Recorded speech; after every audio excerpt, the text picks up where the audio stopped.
हाँ, माल पहुंच जाई। तू पैसा तैयार रखा, हम टाइम पे पहुंच जाई। का भेल विसलवा? भैया लागत था कि गाड़ी खराब हो गई।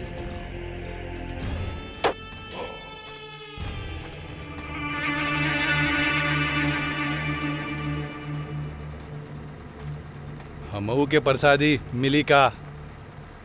काहे ना, भोले बाबा के प्रसाद पे तो सबके हक बा। हमके ई प्रसादी नहीं, तोहरे जवानी की प्रसादी चाहिए। ई का बोलत हवा? भोले बाबा के मंदिर के सामने ऐसन हरकत करत हवा, तो हर फैसला भोले बाबा करी है। हरकत करब तब तो तोरे भोले बाबा ये ना। अब ये हरकत कैले कहाँ बानी?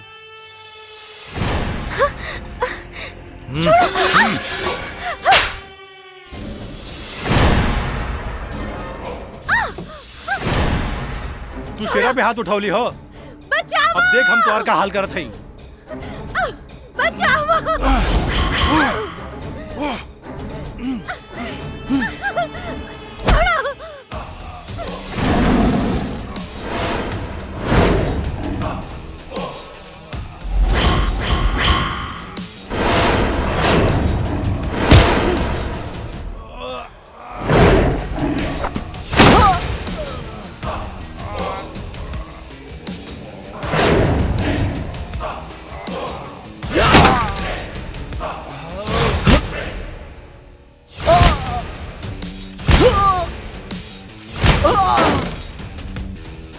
देख ले तो के, देख ले तो के, देख ले।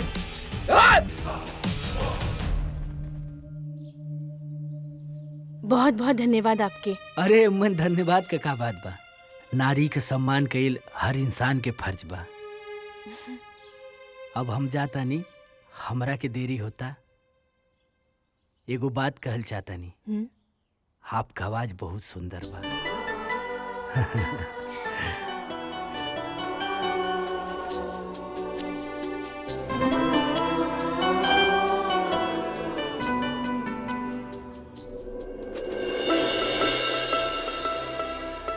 अरे देखा संभाल के, हाँ ऊपर लेके। सुना है तूने पूरा सजा दी है। हाँ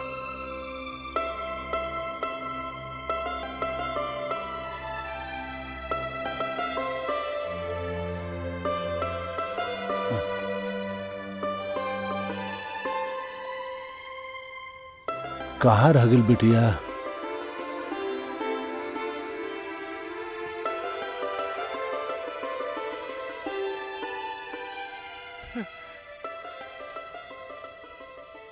अरे गंगा बिटिया, इतना देर तक कहाँ रहलू है?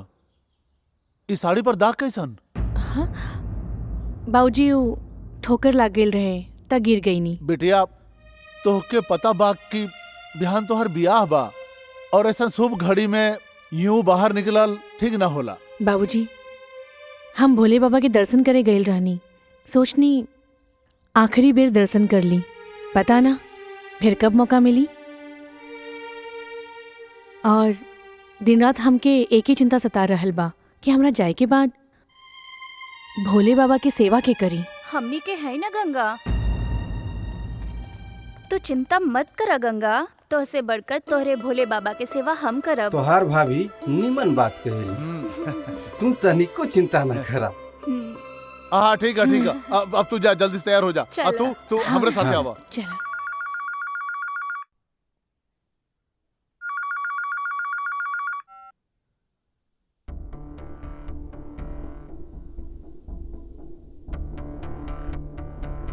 अरे भाई अभी पैसा है नहीं, पैसा जैसे आएगा मैं आपको दे दूंगा।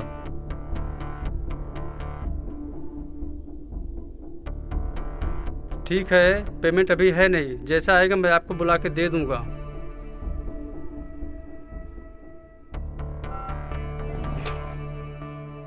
क्या है? सेठ जी रहुआ जौन कहले रहनी कि आज पैसा मिल जाई। अरे तुम्हारी एक ही लड़की है क्या? पैसा अभी है नहीं, पैसा आएगा तो मैं दे दूंगा। सेठ जी मजबूरी बा। ठीक है, अभी जा, जैसे पैसा आएगा मैं तुमको बुला के दे दूंगा। जी चल चल तू जा इधर से। ना तो हमारे बेटी के शादी टूट जाई हुजूर। किधर किधर से आके पहुंच जाते हैं। एक तो पैसे का टेंशन है और ये लोग पैसा मांगने आ जाते हैं। का समझ जी पैसा की व्यवस्था भइल? ना पैसे के व्यवस्था ना भइल, कुछ समय दी। अरे का बार बार कितना समय तू लेबा? एक काम करो, तू अपना लड़की के शादी दूसरा जगह कैला, हम अपना लड़का के शादी दूसरा जगह ना ऐसा मत करी समझी। ए चाचा सुनी, टेंशन मत ली, आई चलल जा चाय पिए। आई आई।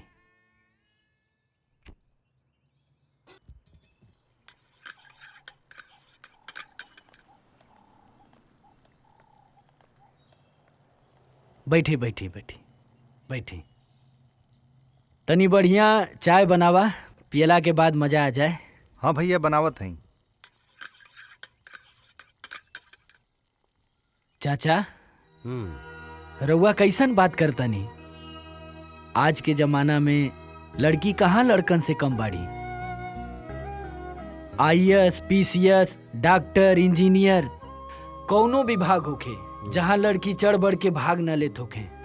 और रउआ पुरन के ख्यालात में जियतानी। दहेज के चक्कर में रउआ अपना बेटा के बियाह तोड़तानी। और बाबू चाचा तो पुरन के ख्यालात के बानी, लेकिन तू तो नए जमाना में जिया तारा, नए जनरेशन में सब देखा तारा। हाँ, तहरा के तो सब पता बाकी दहेज के चक्कर में कितना लड़किन की जिंदगी बर्बाद हो गई। कम से कम तू तो आगे आवा और ई दहेज जैसन प्रथा के खत्म कइल जाओ। भैया तोहार बात सुन के हमार आँख खुल गई। हमार बाबूजी अब शादी करें चाहे मत करें, हम शादी करब। अरे अरे बाबू, बेटा तू हर बात सुन के हमारा आँख खुल गई। अब हम अपन बेटा के साथ बनी। बाबूजी रउआ तनिको चिंता ना करी, अपना बेटी के शादी धूमधाम से करी। हाईली हमरो के भी एगो शादी में जाए के बा, ठीक बा ना? और हाँ, अरे रे बाबूजी ई का करतानी? रउआ हमरा के पाप का भागीदार मत बनाई, ठीक बा? चाय पिया के भेजिया। हाँ भैया। ठीक है, प्रणाम प्रणाम।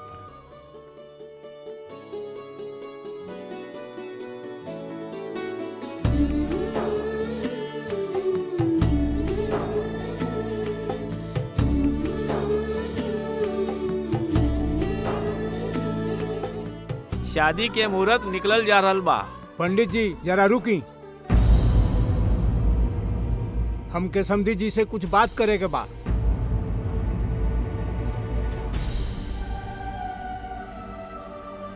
आवता नहीं बोलनी समझी जी, का बात बा? फटफटिया कहीं नजर नहीं आवत था। रउआ ऐसा काहे बोलता नहीं? फटफटिया के तो कोनो बात भइले न रहे। हाँ। जौन जौन सामान के बात भई रहे वो सब तो हम देत हई। हमका झूठ बोलत हई? ऐसा बात ना हा। अगर फटफटिया ना मिलल तो ई बियाह ना होई। बाबूजी ऐसा काहे बोलतानी? रहल बात फटफटिया के तो उ दोंगा में दे देहल जाई। ई ना हो सकेला। फटफटिया ना मिली तो हमके उतना पैसा दे दा, ना तो ई बारात हम वापस लेके जाई। अरे समझे जी ई का कहता नहीं? ऐसा मत कही। पैर छूला से कुछ ना होई। पैर धरता हमरा गाड़ी चाहिए तो चाहिए। रुक जाई, रहुआ अपने बाबूजी के समझाई ना। हम मजबूर बानी गंगा, बाबूजी के फैसला के आगे कुछ ना कर सकीला। रहुआ तो अध्यापक है ना, राउरी बर्ताव से समाज में का संदेश जाई? रहुआ अपन पद के गरिमा के कलंकित कर रहल बानी। बाबूजी राउर इज्जत से बढ़ के हमार बियाह नहीं खे। जवन लोग की सोच इतना नीच और लालची होके वो घर में हमके बियाह नहीं खे करे के। गंगा चुप, एकदम चुप। जे लड़का अपन फैसला खुद ना कर सकेला वो लड़का से बियाह हमके नहीं खे करे के। ए तुलसीराम, बिटिया के यही संस्कार देले हवा, जेके बड़े छोटे से बात करे के तमीज नहीं खे। हमहू ऐसा लोगन के साथ बियाह ना करब। चल बेटुआ, कितना बेइज्जती करवाइबा।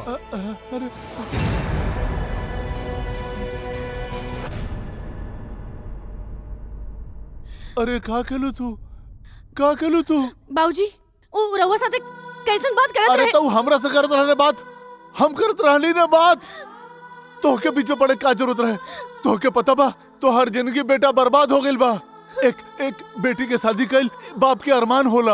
अब तोहरा से शादी के करी? तोहरा से बियाह के करी? हम करब गंगा से बियाह।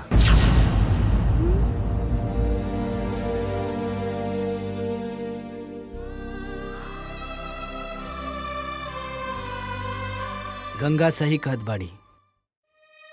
अगर जौना घर में इज्जत से बढ़ के पैसा के भाव दिहल जाए वो घर में जाइल ठीक ना होला। हमार नाम सूरज बा, हमार गांव नौकापुर बा, पेशे से ठेकेदार बानी। अरे बाबूजी, हम इनके अच्छी तरीके से जानत बानी। ई हमरे गांव के बाटे, इनके परिवार के खूब नाम बा। अगर गंगा के एतराज ना होखे त हम इनका से बियाह करे खातिर तैयार बानी।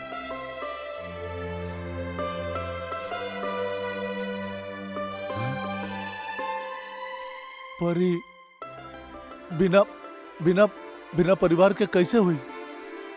अरे बाबूजी, आप चिंता ना करी, हम अपना परिवार के समझा ले।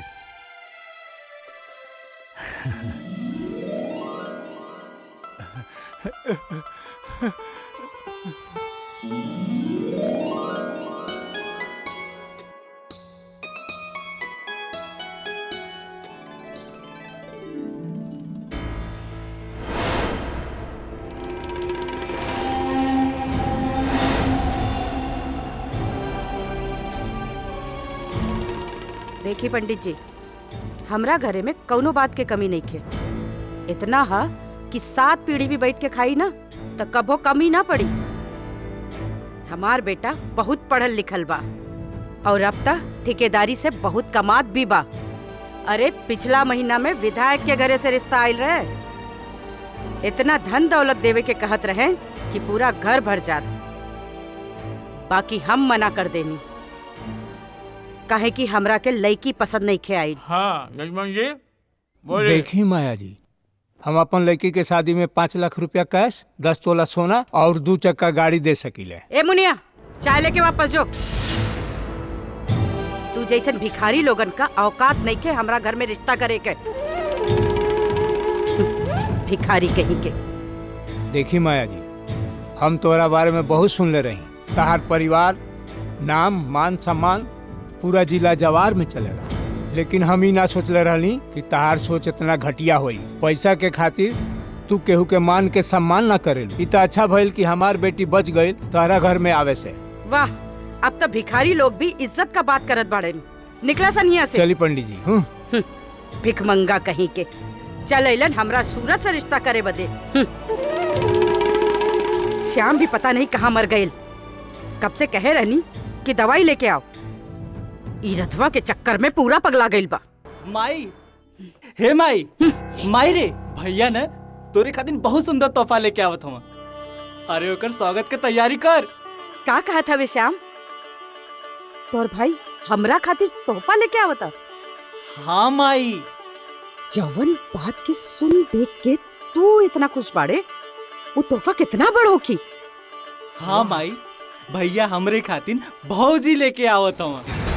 अब इससे बड़ तोहफा का हो सकेला?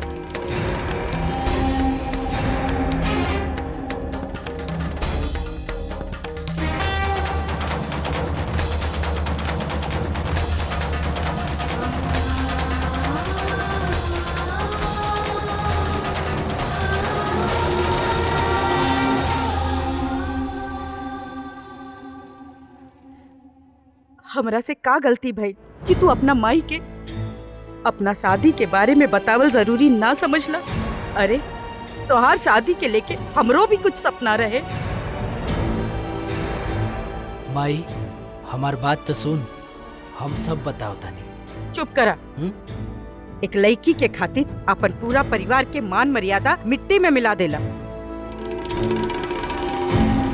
अब बतावे के का रह गई? ठीक है, अगर तोहार खुशी यही में बा तो हम सबके भी ये शादी मंजूर बा। राधा, आरती का थाली लेके आवा। ठीक बा। बहू का गृह प्रवेश करावे के बा। जल्दी चल। भैया भौजी बहुत सुंदर बाड़ी। भौजी आज से हम तोहार देवर ना, भाई दोस्त सब कुछ बाड़ी। अगर तोके कोनो चीज के जरूरत होई तो हमसे कहिया, ठीक बा?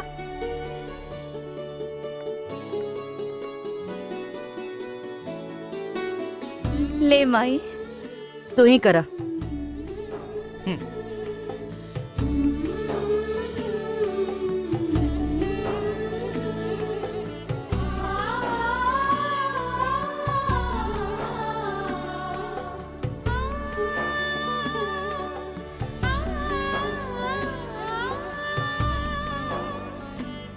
बहू, कलश गिरा के अंदर आवा।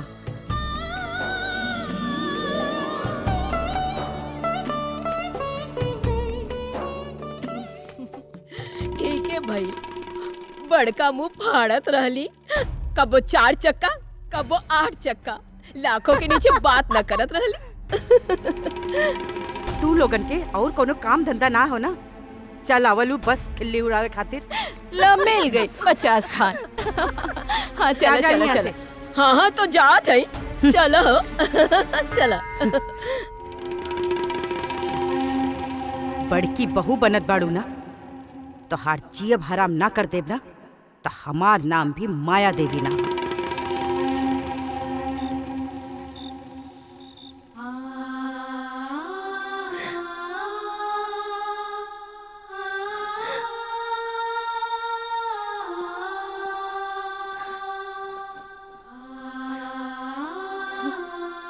गंगा, हम जानतानी कि तारा के माई के बात सतावता। ऐसन बात नहीं खे। हमरा वजह से रउआ कितना बात सुने के पड़ल। हमके बस यही बात के दुख बा। और वैसे भी ऐसन हालात में तो हर माई गुस्सा हुई है।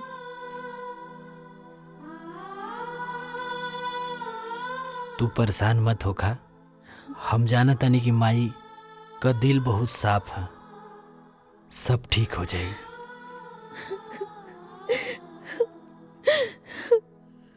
अरे वो छिपकली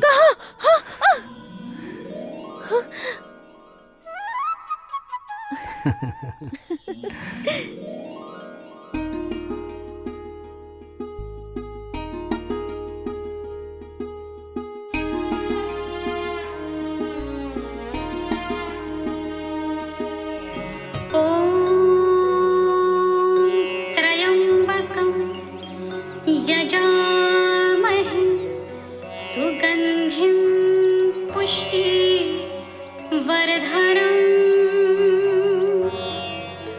उर्वारुकमिव बन्धनात् मृत्युर्मोक्षीय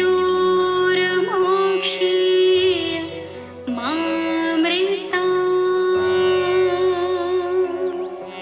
ॐ नमः शिवाय। ॐ नमः शिवाय। ॐ नमः शिवाय।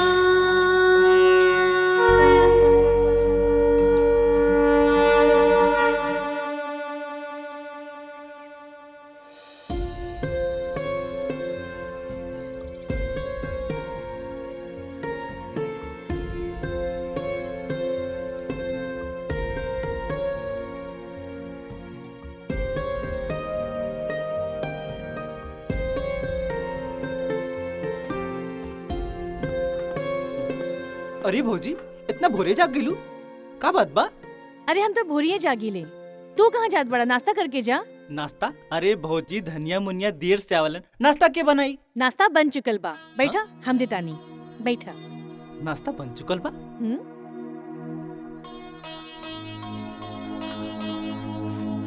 बहुत अच्छा खुशबू आवता। ऐसन लागत बा जैसे 56 भोग बनल बा। इतना तारीफ कर रहल बाड़ा। ऐसे पहले तो जैसे फाका मारत रहला ना घरे में। हाँ। बैग गाड़ी में रख दा। अरे भैया बैठा ना। का बात बा श्याम, आज बड़ा जल्दी नाश्ता करत तारा? धनिया मुनिया जल्दी बना दनी ना। अरे नहीं भैया, खाना तो हमार भौजी बनौनी है। का बात करत बड़ा? हाँ, हाँ। माई हमके 4-5 दिन खातिर बाहर जाए के बा काम से, ठीक बा ना? ठीक बा बबुआ, अपन ख्याल रखिए। नाश्ता तो बहुत स्वादिष्ट बनैले बाड़ू गंगा। बहुत अच्छा बा भैया। आज सुना, हम जाता नहीं, माई का और घर का सबकर ख्याल रखिया। जी। ठीक बा भाभी, हमार हो गए, अब हम जाते। ए सुन, हाँ? आज से धनिया मुनिया के छुट्टी दे दिया। तू आइल बाड़ू तो उन्हन का काम? एक घर में 4-4 नौकर ना चली। पहले दिन ही रंग दिखावे लगनी।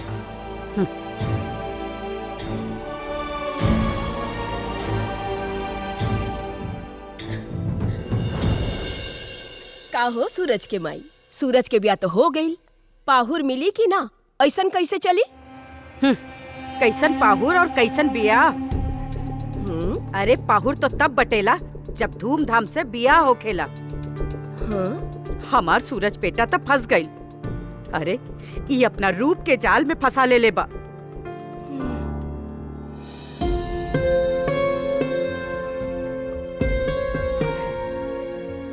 चाय लीना चाहिए। नमस्ते। नमस्ते। खुश रहा। खुश रहा बिटिया। का माया बहिन, कैसन बात करत रहनी माया बहिन? हाँ, इतना सुंदर बहू बिया, इतना संस्कारी बा। इतना तारीफ करे के जरूरत नहीं खे। बड़ा तरफदारी करे के होखे ना तो अपना घरे लेके चल जा।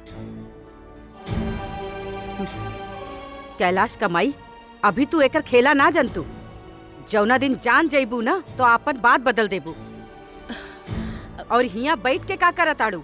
अब जा जा सन, हिया कौनो पाहुर ओहुर देखे। हाँ ठीक है। अरे घर में बिया भइल रहे, हम तो सोचली कि चला भैया पाहुर मिली है, जरा मेल मिलाप भी हो जाई। चला हो, चला चला। हाँ हाँ, चला चला। बड़ा पाहुर चाहिए। इतना सुगर बहू मिलल बा। हाँ। है, लेकिन ई लालची औरत के देखा ना, पैसा के अलावा कुछ ना सूझेला। हाँ। अरे अरे सुनैना बेटा, तू फेर आ गई लो। अरे तो तोहन लोन का पेट काहे दुखाए लगेला? हम तो अपने माई के घरे आइला ना। अरे जब 11 महीना माई के घरे में रहे के हा तो ससुराल काहे जालू? अरे जब घरे में महाभारत होई तब पता लगी। चला चला देखल जाओ। हाँ चला। देखा मुंह उठा के चली आइली सब। कारे माई? हाँ कारे माई, तू जब देखा तब इनके उनके बुला के हरदम पंचायत करत रहेली। अरे घर समाज के बात है बेटी, तू ना समझबू। हमरा ऊपर बहुत जिम्मेदारी बा। सब कुछ हमरा के ही तो देखे के पड़ेला। जब हमरा उम्र में होकबू ना तब तोहरा के पता चली। प्रणाम दीदी। खुश रहा। पानी।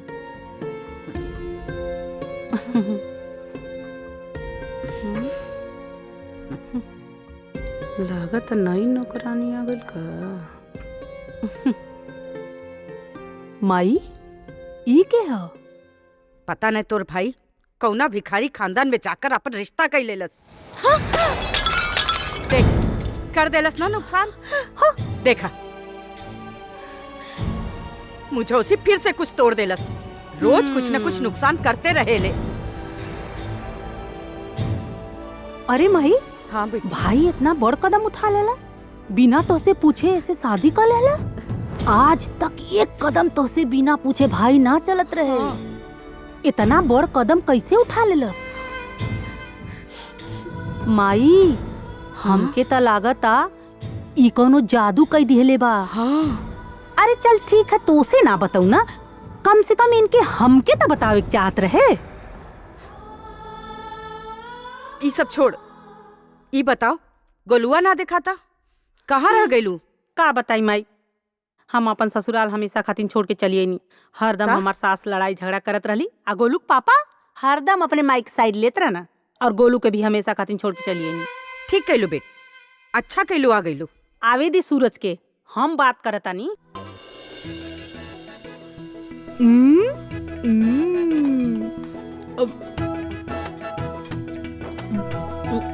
खाई दे,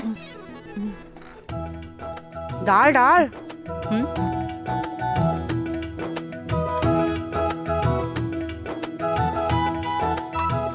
माई एगो बात कही? हाँ हाँ बोल। भैया बहुत बढ़िया नौकरानी ले आयल बना। बहुत दिन के बाद ऐसा खाना खा के माई मजा आ गई। यही बदे तो हम तनिया मुनिया के नौकरी से निकाल देनी, छुट्टी कर देनी। बहुत बढ़िया कैली माई। काहे की फोकट का नौकरानी चोर मिल गई ला। डाल और दे। रुक, और कबा हाइयो दे। हाइयो खा बेटी।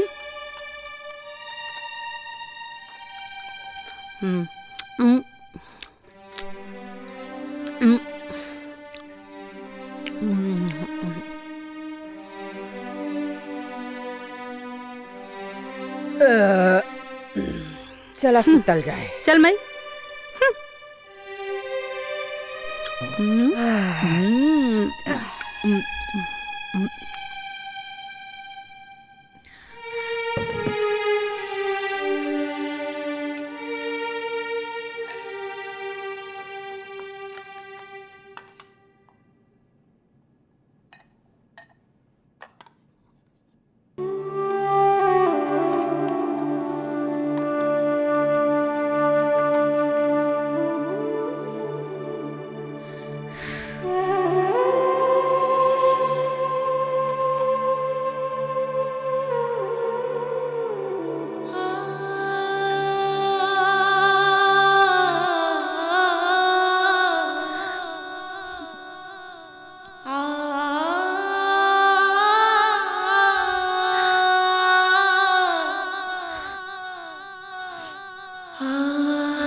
इतना बड़ बड़ घर के रिश्ता बतावत रहनी त ना मन लू, ले आइलू कल मुही के।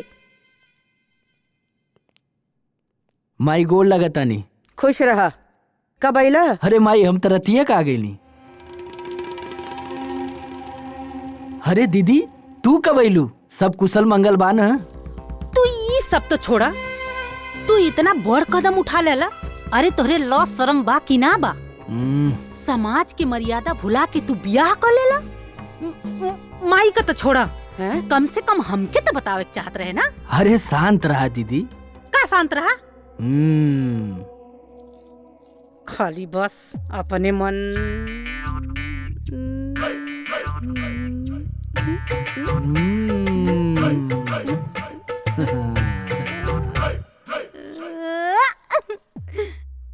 तू बहुत बढ़िया काम कैला। शादी ब्याह का जोड़ी तो ऊपर से बना के आवेला। खुश रह जुग जुग जिया भैया। गिरगिट कहीं पलट गई, गिरगिट की तरह रंग बदल लेलस। लालची माई माई करके भाई भाई करे लगल।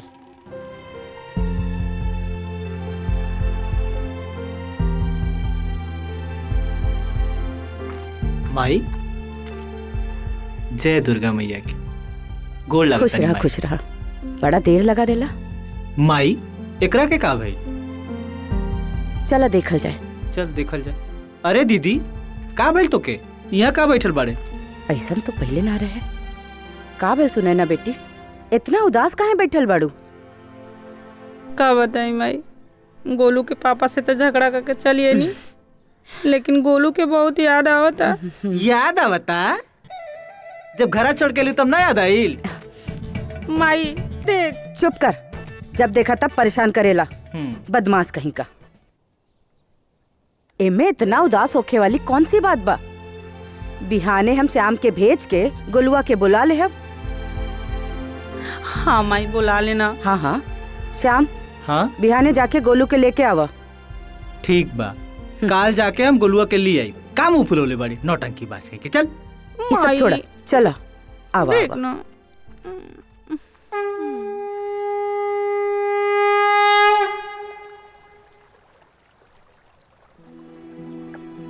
का हाल समाचार बा माया बहिन? हमार हाल समाचार तो सब ठीक है बा पर तू बतावा कैलाश कमाई आज बड़ा खुश नजर आवत बाड़ू कौनो खजाना मिल गई का? अरे काहे न खुश होइब, अरे हम दादी बन गईली हैं। ओकर छठियारे के पूजा बदे तू लोगन के बुलावे आईनी हा।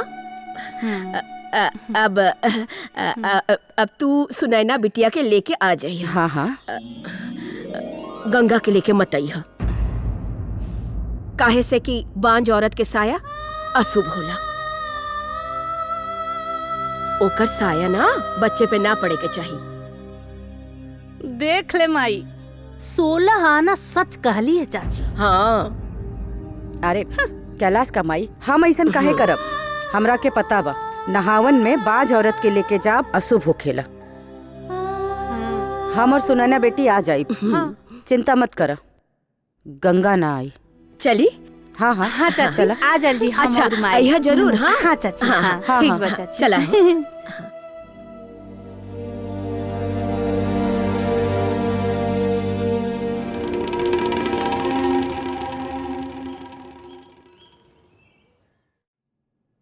माई सूरज पूछ ले माई। सूरज बेटा। हाँ माई। एजा आके बैठा, कुछ जरूरी बात करे के बा। बोला माई। तोहनी के शादी के कई साल बीत गइल बा और हम अभी तक पोता पोती का मुंह ना देखनी। फिर शुरू हो गई। हम चाहतानी कि तू दूसर ब्याह कैला। हाँ सूरज माई सही कहा तारी। हमरे गांव में बहुत बड़ घर के लड़की बिया। इतना धन प्रॉपर्टी बा कि शादी के बाद कुल तोहार हो जाई। दीदी ये कैसन बात कर बाड़ू? ये कबो ना हो सकेला। गंगा से हमार जन्मों जन्मांतर के रिश्ता बा। अरे तोहरा के तो शर्म आवे के चाहिए सब बोले में। जैसे तू केहू का बहन बेटी बाड़ू वैसे गंगा भी केहू का बहन बेटी बा। सूरज उ बाजिन से तू हमार मुकाबला करत हवा? हम ललकोर बानी ललकोर, बाजिन नहीं की। दीदी जवान संभाल के बात करा। ये हमारा आखिरी फैसला बा, अब एक शब्द मत बोलिया। सूरज बेटा तू हमरा के बस ई बता दा कि तोहरा पर हमार कुछ अधिकार बा कि ना। जब तू दूसर ब्याह ना करबा, लड़का बच्चा ना होखी तो हमार घर के कुल आगे कैसे बढ़ी? माई तोने भैया से बिल्कुल गलत बात करत हुआ। अरे तोने कैसे सोच भी सकेला कि भैया दूसर ब्याह करी? हम कह देनी ना, तू चुप रह। माई अग्नि के सामने 7 फेरा लेके साथे जिए मरे के कसम खैले बानी। का गंगा के हम बीच मझधार में छोड़ दी? ये कबो ना हो सकेला।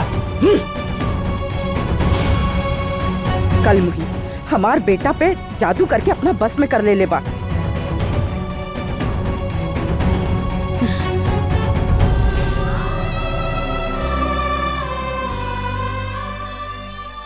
हम ललकोर बानी ललकोर। काहे से कि साया अशुभ होला।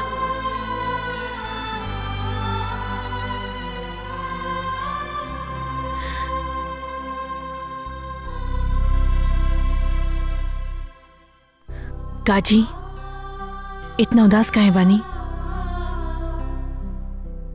कौनो बात ना बा, कुछ काम धाम के टेंशन में बानी। अच्छा तब रउआ झूठ भी बोले लगनी है, और वैसे भी रउआ के झूठ बोले ना आवेला। हम माई और दीदी की बात सुन ले बानी। ठीक है तो कहा था वो सब। ये कबो ना हो सकेला। एक बार सोच के तो देखी, गंगा, आज के बाद तू ये सब बात ना बोलबू। हम तोहरा बिना अधूरा हैं।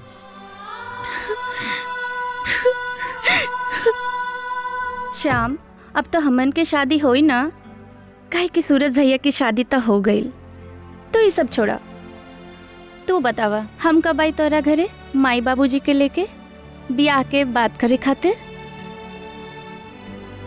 श्याम, का भइल? हम कब से बकबकात हई और तू हवा की। का बताई राधा, घर में कुछ अच्छा ना चलत बा।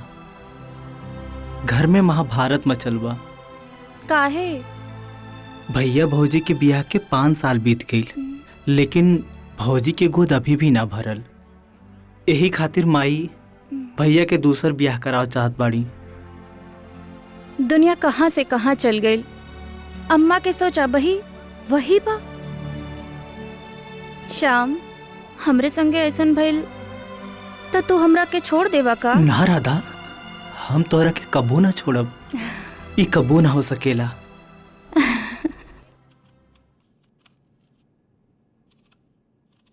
मम्मी, मम्मी,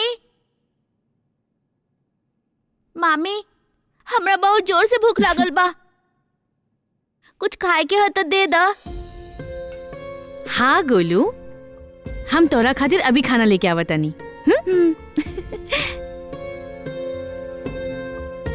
ई देख, दाल और भात। तो हिम्मत कैसे भइल हमरे लड़का के हाथ लगावे के? हमरे गोलू पता तोर हम साया भी ना पड़े दे। बाजिन कही की। दीदी, गोलू के बहुत भूख लागल रही, यही से हम खिलावत रहनी। अरे डायन, हमरे भाई का तो जिंदगी खराब कर देली। अब हमरे लड़का पे तोल नजर बा। चल गोलू। मामी, चल। मामी, मामी, मामी।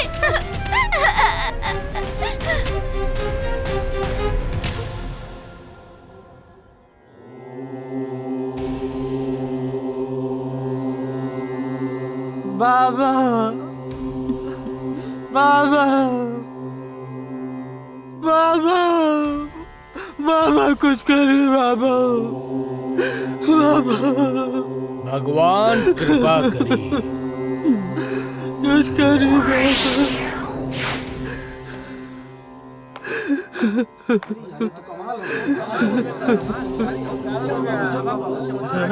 बाबा निर्मोही की जय, बाबा निर्मोही की जय, बाबा निर्मोही की जय, बाबा निर्मोही की जय हो, जय हो बाबा निर्मोही की जय।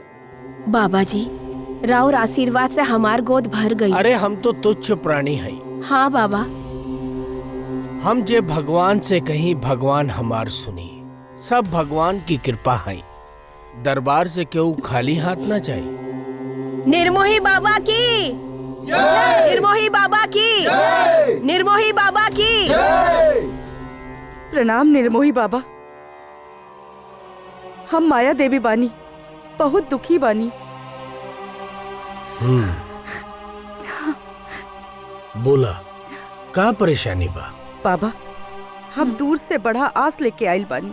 हमार बहू कई बरस बीत गई, पर ओकर गोद ना भरल। कौनो लइका बच्चा ना हो रहल बा। बाबा, अगर आपके आशीर्वाद मिल जाई तो ओकर गोद भर जाई, वो भी लइकोर हो जाई और हमहू दादी बन जाई। बाबा, चिंता मत करा, परेशान होके के कोनो जरूरत नहीं के। तू दादी जरूर बनबू, भगवान की कृपा हो। जय हो निर्मोही बाबा की। एसपी साहब, जैसन आप सोचले रही उसे कहीं बड़ खतरनाक आदमी बा। सराफत के आड़ में एकरा धंधा खूब फलत फूलत बा। एकर सब इंफॉर्मेशन हम जमा कर लेने बानी। अब हम रउआ के पास आवतानी।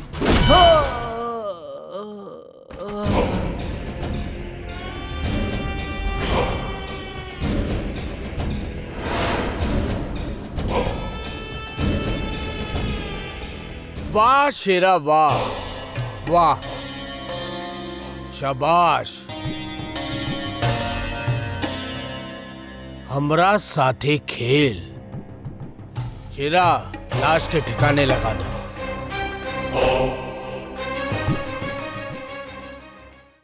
गंगा बहू ऐ जाओ। जी जी अम्मा जी। सुना, नौकापुरा गांव में एक बहुत बड़ ज्ञानी बाबा आयल बाड़न। उनकर आशीर्वाद से बड़ा बड़ा चमत्कार हो रहल बा। काल उनकर दरबार लागी। हम चाहत बानी कि तू चल के उनकर आशीर्वाद ले ला, शायद तोहार गोद भर जाए। माफ करिए अम्मा जी, हमके केहू बाबा पे विश्वास नहीं खे। भोलेनाथ बाबा सब ठीक कर दी हैं, हमरा विश्वास बा। तार भोले बाबा सब ठीक कर दी हैं। आज ले तोहर काहे न दुखवा दूर कर देने भोले बाबा। बड़ी ऐनी है पुजारे बने। हम कह देनी तब कह देनी, हम ना जाइब। देखली माई, देख ले, आज के बाद से सूरज बेटा तोरे हाथ से गई न। कुछ दिन में श्याम भी निकल जाइए, फिर बैठल रहिए कंठी हिलावत। सुबह सुबह मूड खराब कर देलस चाय का। तू चिंता मत कर सुनैना, जवन वृक्ष छाव ना देला ना, लोग बाग ओकरा के काट देलन। सुनैना, आज से घर का सारा झंझट खत्म। तू भाई के दूसर शादी करे के तैयारी कर। आगे देख हम कवन खेल खेलत तानी।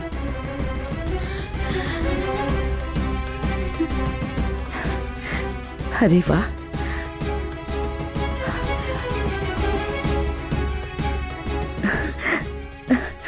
हाँ शायद यह सही रही। गंगा बहू, गंगा बहू, इला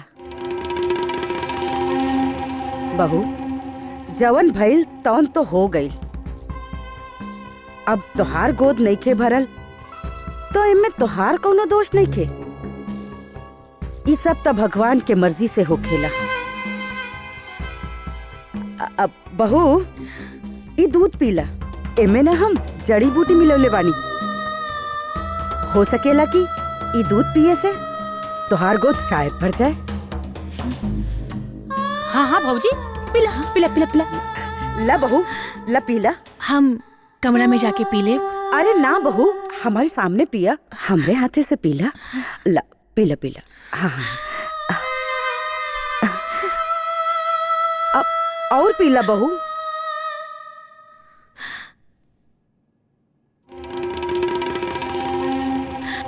हम ऊपर जाके पी ले। हाँ हाँ बहू, जा अपना कमरा में बैठ के आराम से पीला, ठीक है? जा।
अरे माई, गंगा का भइल?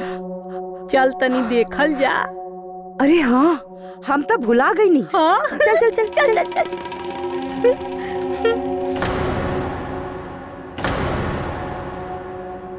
ये बिल्ली कैसे मर गई? लागता इहो दूध पी ले रहल होई। हाँ अरे माई जब ई बिल्ली का ई हाल बा त गंगा का का भइल होई।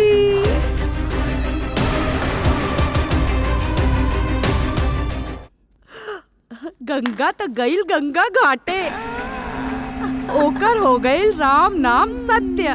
माई गंगा का कहानी खत्म। हाँ चल चल देखल जाओ।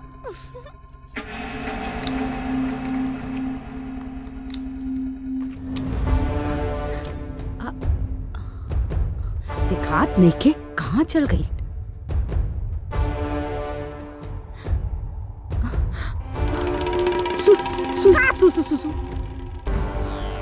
गंगा कहाँ गई माई? सुने ना का माई?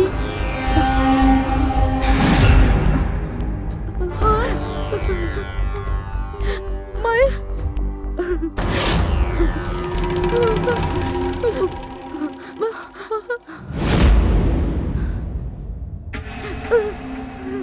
प्रसाद प्रसाद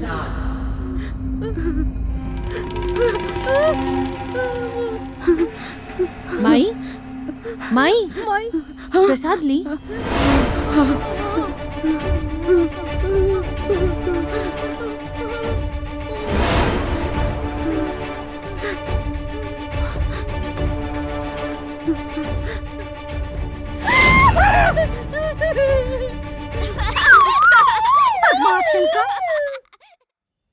हे भगवान ऐसन कैसे हो गई बेटी। हमार बनावल कुल प्लान तो फेल हो गई। हाँ माई बिलैया तो मर गई लेकिन वो कैसे बच गई? ओम नमः शिवाय। ई गंगा ना अब ही ले हमरे माथे पे तलवार जैसन घूमतिया। कुछ तो करे के पड़ी एकर। हाँ माई चाहे तो अभी तो सुतल जाए सुबेरे देखल जाए। हाँ हाँ माई सो जा। हाँ चल सुतल जा।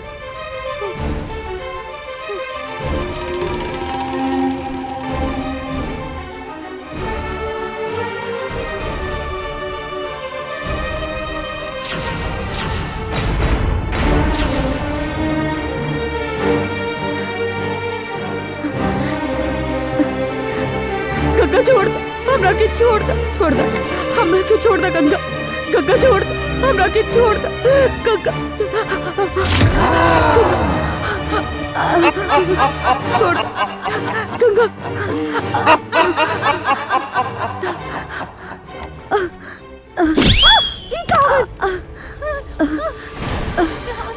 माई क्या हो गई? छोड़ा गंगा। माई का भाई? गंगा गंगा का भाई? लागत रहे कि हम सपना देखत रहनी। गंगा गंगा गंगा हमार गला दबावत रहे। हमार गला लागत तो हमके अपने घरे जाए के पड़ी। यहाँ ना रहा। माई हम सोचा थी अपने घरे चल जाई। गोलू को परीक्षा नजदीक आवत था। ना ना ना बेटी तू ही तो एक हमार सहारा बाड़ू। तू चल जाइबू तो हम कैसे रहो। हम एक काम करतानी हमरा दामाजी के यहाँ बुला लेतानी। पर तू हमरा के छोड़ के मत जाइया। हमरा के छोड़ के मत जा। ठीक से खड़ा रहो। गोड़ लगा तानी माई। खुश रहा बेटा खुश रहा। सूरज बेटा हाँ माई। एको बात कहे के बा। का?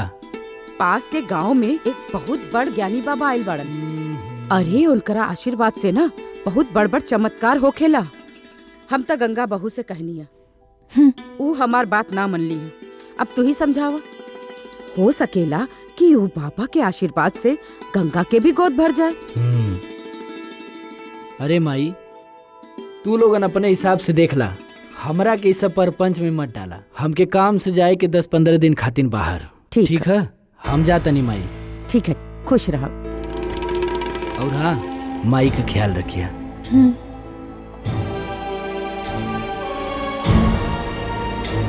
अम्मा जी मुझे रहुआ अरे भौजी दवाई तो होते बा, एक बार दुआ करके भी देख ला।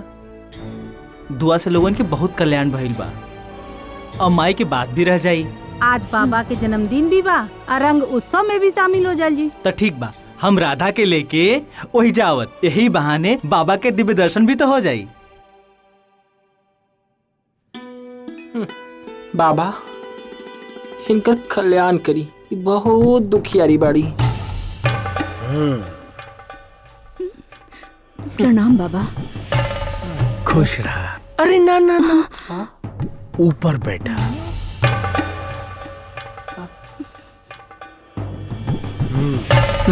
चला।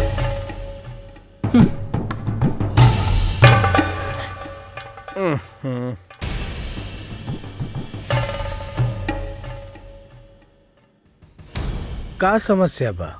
बाबा शादी के 7 साल हो गए लेकिन बच्चा ना होत बा। हमर सास ननद हमके जिए ना देत बाड़ी और हमार पति हमके तलाक देवे के कगार पे आगे बढ़े। बाबा हमार गृहस्थी डूबे वाला है। अब आप ही के सहारा बा, कुछ करी बाबा। भगवान कृपा करी, चिंता मत करा, सब ठीक होई, सब समस्या के हल होई। पुष्पा। हाँ बाबा। प्रसाद लेके आवा। ली बाबा। ली। ई का बाबा? दवाई है, प्रसाद है बाबा की, पीला, सब समस्या के।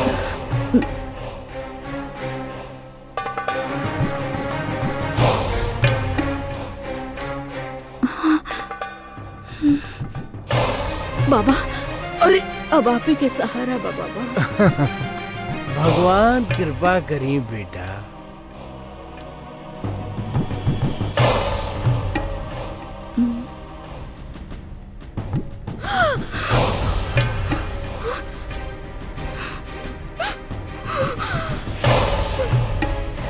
ई का कहला बाबा?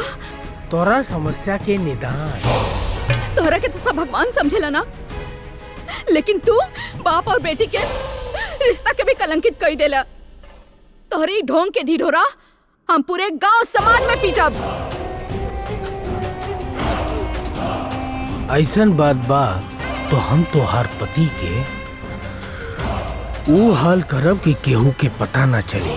हे ढोंगी, हम तो मजबूर बानी, लेकिन वो एक दिन जरूर आई जे तोरे काला साम्राज्य के खत्म कर दी। वो कोई और ना, एक नारी रही। ये पतिव्रता स्त्री के तो शाप है।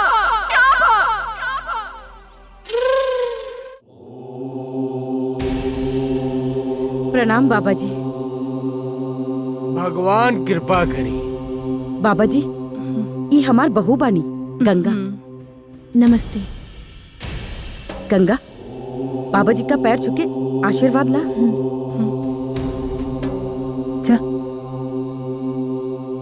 खुश रहा, भगवान कृपा करी तोरा ऊपर। माया देवी। जी बाबा जी। तोहार बहू के भीतर एगो भयंकर बुरी आत्मा के वास बा। हाँ? हाँ? बहुत बड़ विद्या करे के पड़ी, तभी एकर कल्याण हुई। बिंदु। जी बाबा जी। एकरा लेके हमार कमरा में आ जा। पुष्पा, कमरा में केहू आवे के ना चाहिए। जी बाबा। भौजी। गंगा चल ना। गंगा जा जा।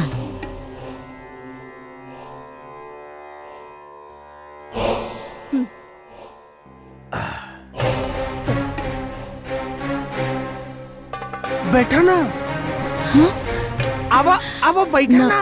अरे बैठा ना। देखा हाथ चक चक चक। घबराए जिन, घबराए के कोनो जरूरत नहीं के। और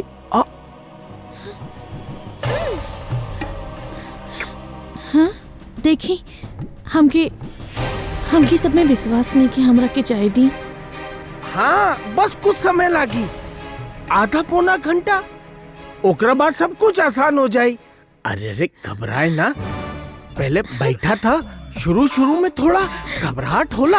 अरे अरे बैठा ना। हमरे मन की गंगा और तोहरे मन की जमुना का, बोल गंगा बोल संगम। छोड़ो। अरे चुप। देखा गंगा राम, हम सीधे से कहता है भोलेनाथ हमरा के छोड़ा। अरे भोलेनाथ का करियन, भोलेनाथ हम कहीं करे के पड़ी ना तुम्हार समस्या का निदान। भोलेनाथ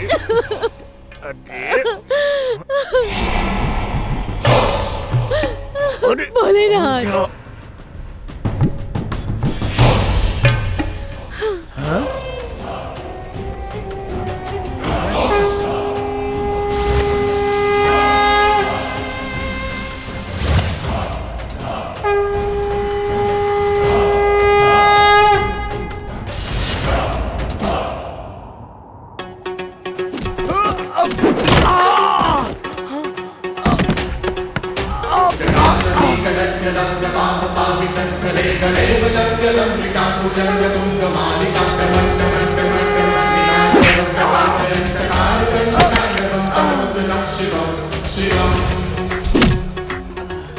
बहुत जोर जोर का आवाज आवता।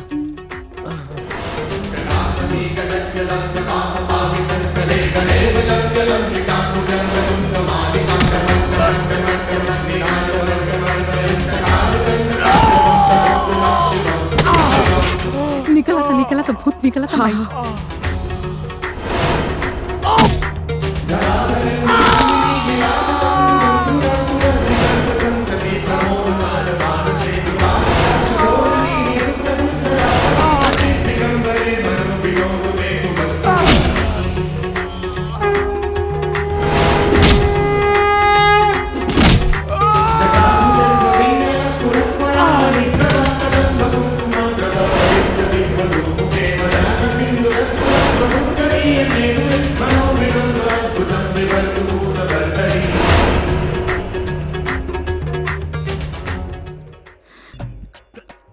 अरे मोरी भाई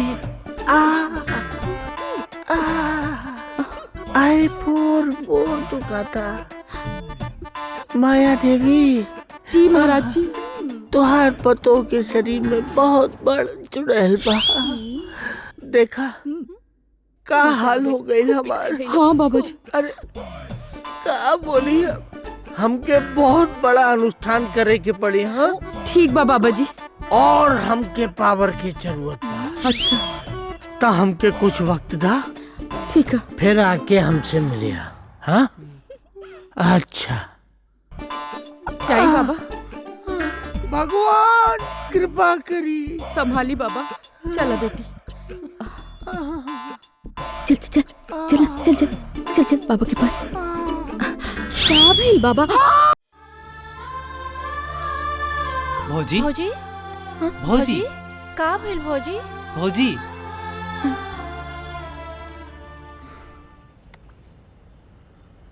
भौजी का भइल? हमके हमके का भइल? हाँ। और राधा इतना रात के एजा?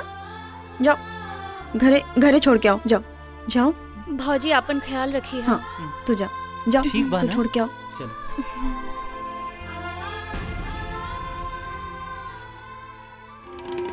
गंगा गंगा गंगा ई का कैलू है? हाँ इतना सिद्ध पुरुष का अपमान कर देलू है। अरे उनका श्राप लगी ना तो तू कहीं का न रही।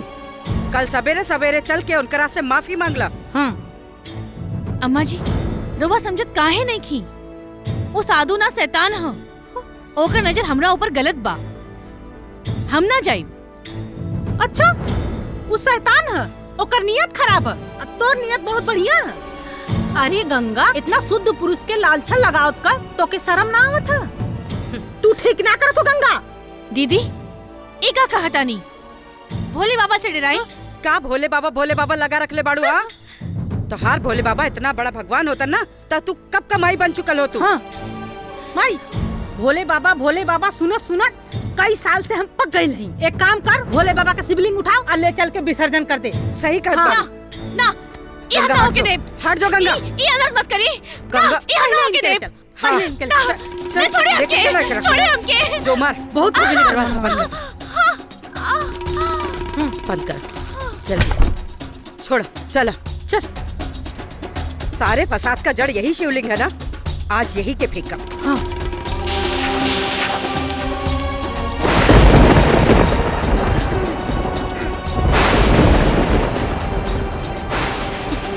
हो रहल बा। चला चला।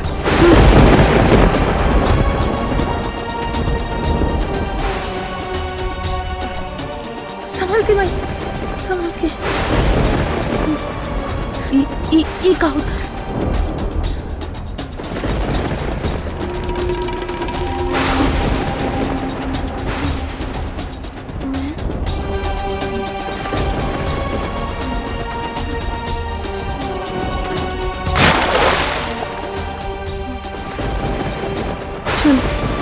चल।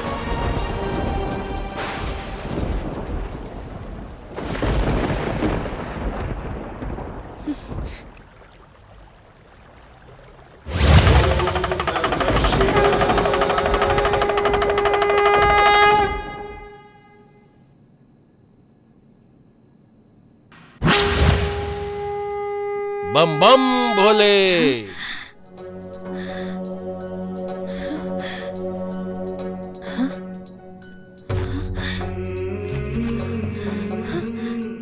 बाबा आपके हैं? हर हर महादेव। हम भोले का भक्त हैं। तोरा का कोनो कष्ट बका बेटी? हाँ बाबा, हमार बियाह के 5 साल बीत गए। हमके बाजिन के कलंक से मुक्ति चाहिए। कैसे मिली? तोहार सब कष्ट दूर हो जाई। एकरा खातिर तोके एक व्रत करे के होई। हम व्रत करब। कलंक से मुक्ति चाहिए। हम सब करब। बताई। ठीक बा, ध्यान से सुनी हो बेटी। तोके आधी रात के नदी किनारे जाके नदी के मिट्टी से शिवलिंग बनाकर ओकर पूजा करे के हुई।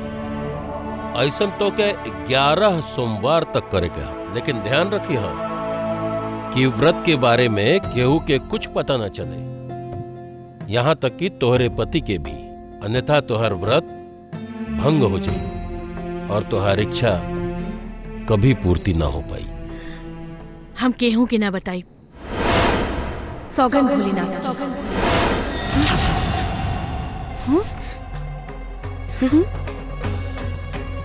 सती सावित्री बनत बाड़ी। जो गांव वालन के बुला के ले आओ। ई कलमुही का कुल खेल दिखावल जाए। रुक जुमाई, तू जा, हम दरवाजे पे पानी। रुक, अब्बे हम बुलावत। देखा चाची, आवा आवा कैलाश कमाई। देखा आवा लोगन, उल्टा देखा? का कर रहल बा। बहुत कहत रहनी ना कि सुलक्षणी है, सुघर है, संस्कारी है। बंद कमरा में अपने बाबा यार कहाँ के चल साथ गेले? का करत बा। देखा ही कलमुही के संस्कार। अरे का माया बहिन, जब देखा तब अपन बहू के पीछे पड़ल रहलू। हाँ चला, अरे चला हो। ये महतारी बिटिया ना हमेशा नौटंकी करत रहेली। चला कैलाश कमाई पगला गइल बा का? वो आदमी कहाँ चल गई? अब ही तो यही रहल। ये कौन सा खेला है? शेरा। हाँ बाबा। तुहार पार्टी अभी तक ना है? अरे वो आ जाई। अरे आइए आइए, बैठिए बैठिए राणा भाई, बैठिए बैठिए। अरे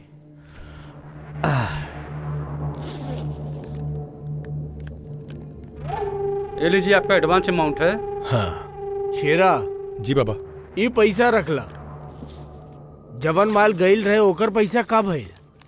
बाबा तू टेंशन मत ला, 2-3 दिन में पैसा आ जाई। बहुत पुरान पार्टी बा। बाकी माल भिजवा दीजिए, पेमेंट आपको मिल जाएगा। अच्छा अच्छा, का बात। हाँ चलो नमस्कार, हम चलते हैं। भगवान कृपा करी। सुना, माया देवी के पतो है ना गंगा, जाके लेके आवा।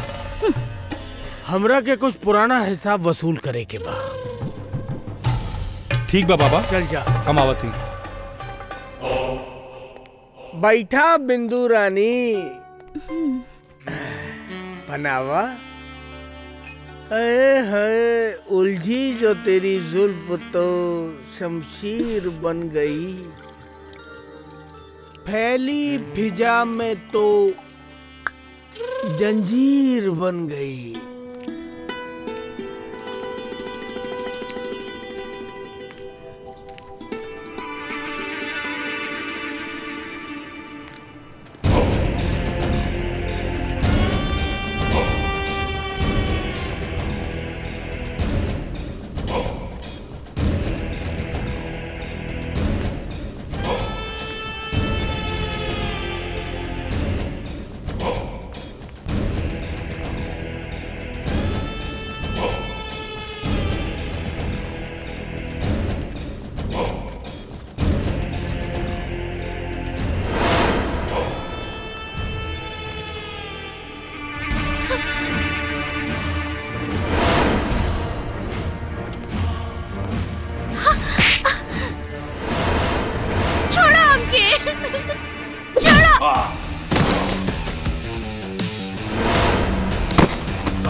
गंगा गंगा हम तोरा के मार दी ना तो काट दी ना अच्छा तो टुकड़ा टुकड़ा कर देती ना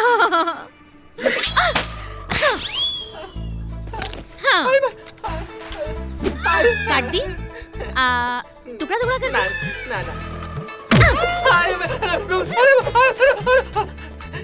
ढेर दिन से तोहार नाटक देखत रहनी, आज तोहार नाटक छोड़ा रुक जा। और लो और लो और लो और लो और लो। कुंवारी अभी तुम्हार बियाह भी ना बोल दीदी। हाय दीदी हाय। जीवन भर ते कुंवारे ही रहबे।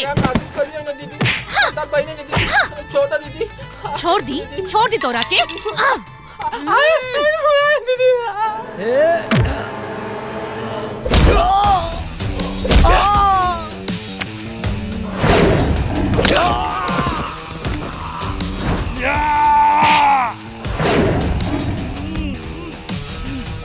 छोड़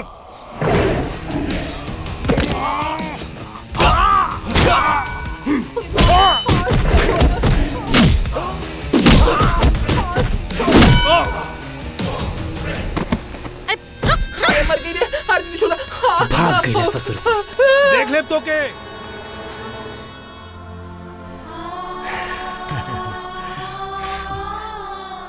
अरे श्याम, का भैया तू यहाँ का करता रहा? भैया वो राधा से मिले जाता रहा। अच्छा हाँ, जा मिलना।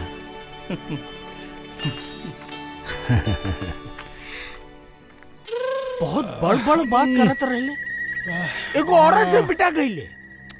अरे मर्द के नाम पे कलंक हवे तू।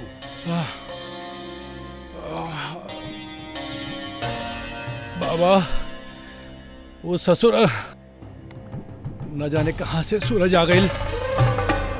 आज से बच गई, कब तक बची? पुष्पा, एकरा के हल्दी वल्दी लगा दा तनी दर्द कम हो जाए। जी बाबा, हमरो तो दुखा दो, हमके के लगाई दर्द बना। हाँ बाबा, तोरा के भी दर्द बा। तो एक काम करा, दोनों जने आपस में एक दूसरे के लगावा, दर्द कम हो जाए। हाँ चला आवा बिंदु रानी, हमार दर्द तू कम कर।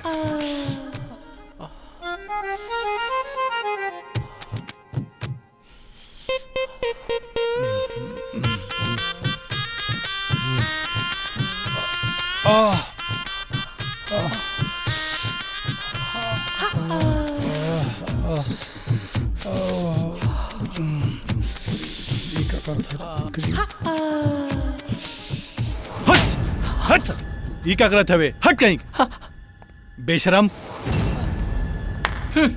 तोरा आग लगो भरसाई में भुजा कुकुर। अरे सूरज बाबू। अरे प्रणाम बाबू। खुश रह खुश रह। तो हर शादी के बहुत बहुत बधाई हो। बहुत बहुत धन्यवाद बाबूजी। अब सूरज बाबू, एगो उपकार हमरो पे कर दी, राधा और श्याम के शादी करा दी तो कन्यादान के सुख हमरो मिल जाए। ठीक बा बाबूजी, काल आई घरे माई से हम बात करके राधा के और श्याम के बियाह के तारीख रखवा देता नहीं। ठीक बा। ठीक है, प्रणाम अच्छा, बाबूजी। खुश रह खुश रह। प्रणाम। चाय।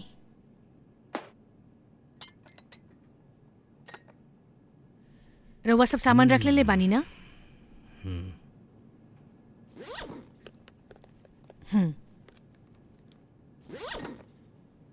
वाह गंगा, तोहरे हाथ के चाय का अलगे मजा बा। अच्छा, शहर से तोहरा के कुछ लियावे के बात बता दा, ले ले आई। कुछ ना चाहिए, बस रउआ जल्दी आ जाए। अच्छा, हम ही कहत रहनी कि शहर में कुल लड़की छोटा छोटा ड्रेस पहरेनी, का तोहरो खातिर वैसन ड्रेस चाहिए? दैट हम ऐसन कपड़ा ना पहने नी। वही जा शहर में सुंदर सुंदर लड़की के देख के कहीं रउआ हमरा के भुला जाए तो? ये बात के तो गारंटी ना बा।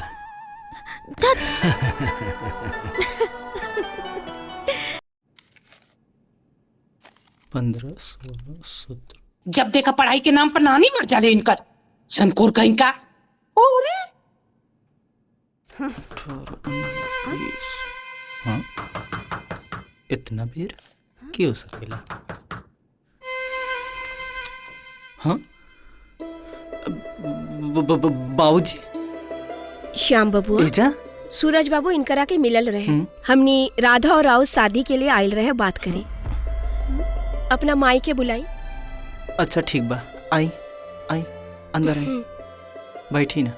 नमस्ते बाबूजी, बैठी ना। दीदी, ई राधा के माई बाबू हमें। ता हम का करी? ये लोग खातिर तनी चाय पानी की व्यवस्था करा। तू लेके आवा, हम काहे के लेके आई? माई माई माई। का भइल? काहे गला फारत आड़ू? प्रणाम। नमस्ते। ये लोग के है? श्यामो खातिर रिश्ता आइल बा। जी।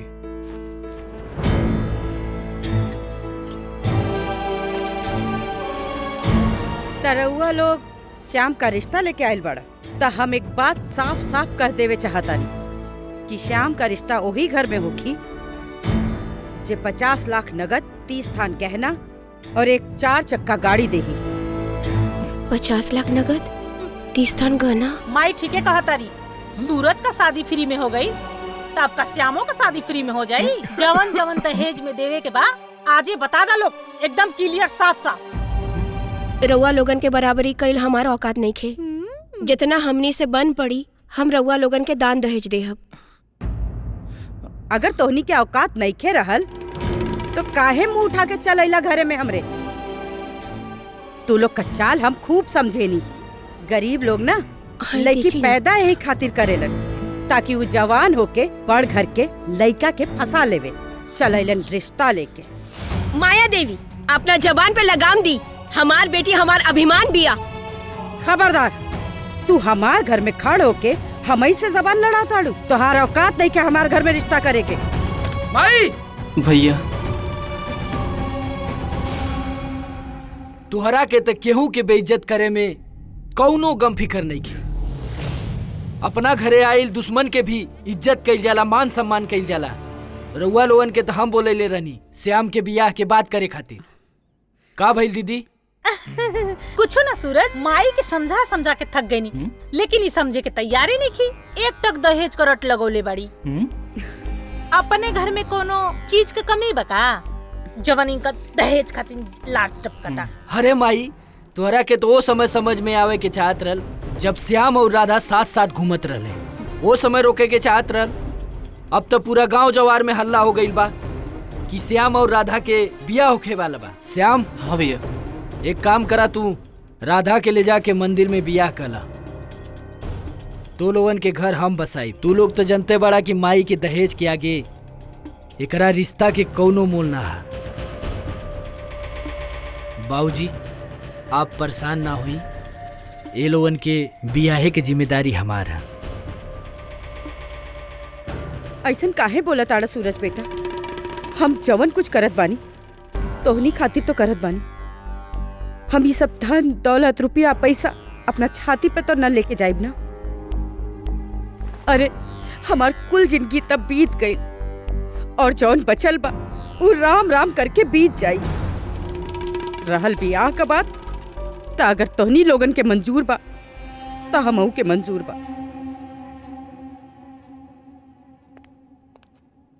बाबूजी अरे बाबूजी ये क्या करता है? अरे हमरा के पाप का भागीदार मत बनाई। सूरज बाबू आज के युग में बेटी के बाप बनल अभिशाप हो गई बा। अरे बाबूजी परेशान ना हुई, सब ठीक हुई। हम बानी ना, सब ठीक हुई।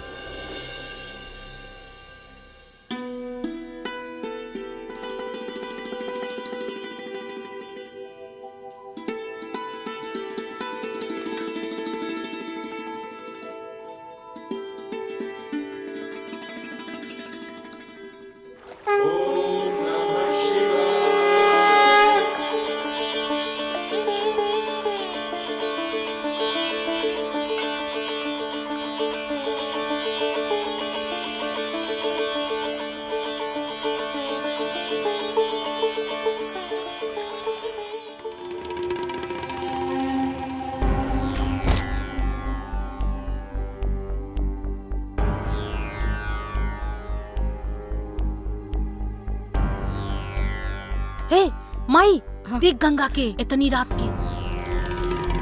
माई हमके तो लागत कि जादू टोना करेले। इतना रात के ये आखिर जाले कहाँ? तू सही कहत बाड़ू, हमरा के भी जादू करनी लागता।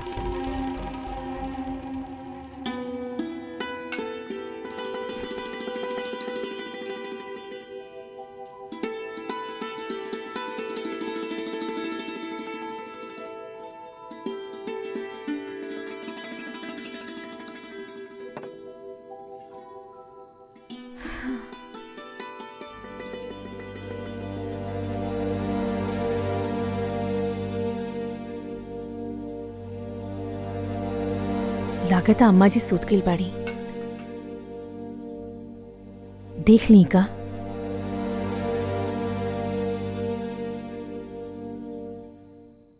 गई अंदर। अब आओ जल्दी जल्दी दरवाजा बंद करा। जल्दी से बंद कर। देखिए अब भाई से बाहर जाले। अब देखी लाई कैसे जाले बाहर। चल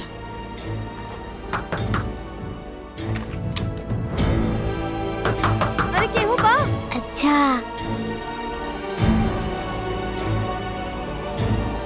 दरवाजा खोला। अरे केहू बा का बाहर?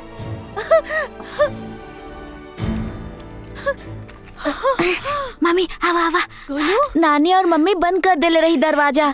Thank you Golu, thank you. जा सो जा जाके।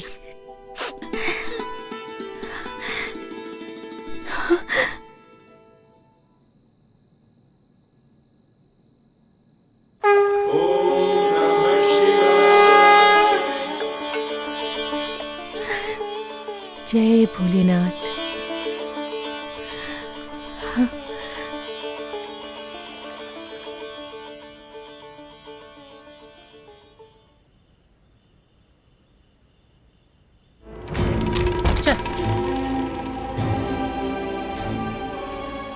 दरवाजा खोली, दरवाजा खोली, दरवाजा खोली, दरवाजा खोली, दरवाजा खोली।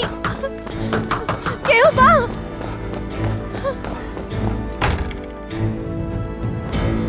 अरे दरवाजा के खुल्लस।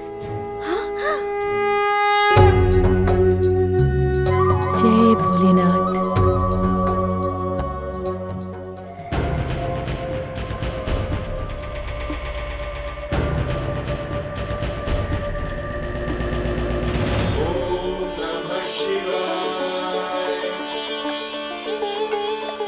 जय भोलेनाथ।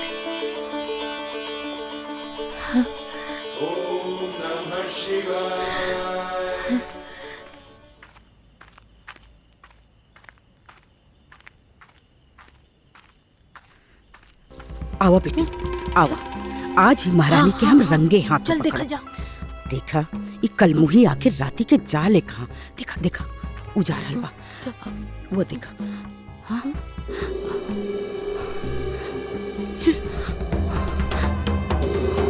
अरे माँ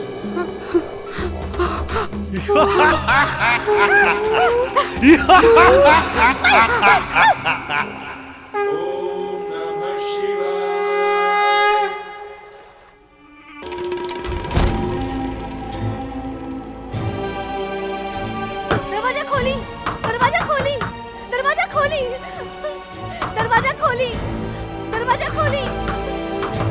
केहू बा?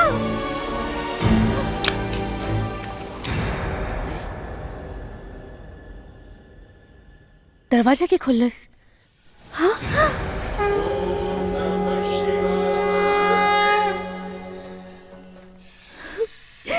जय भोलेनाथ।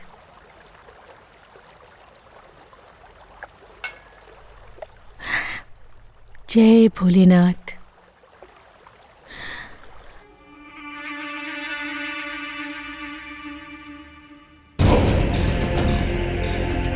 या दे रे।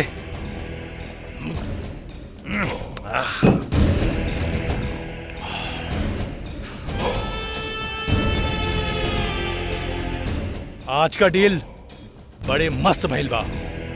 शराब कबाब शबाब मिल जाई तब मजा आ जाए।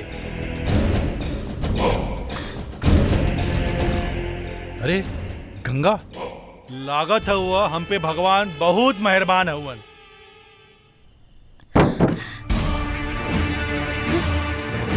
पकड़ा है के?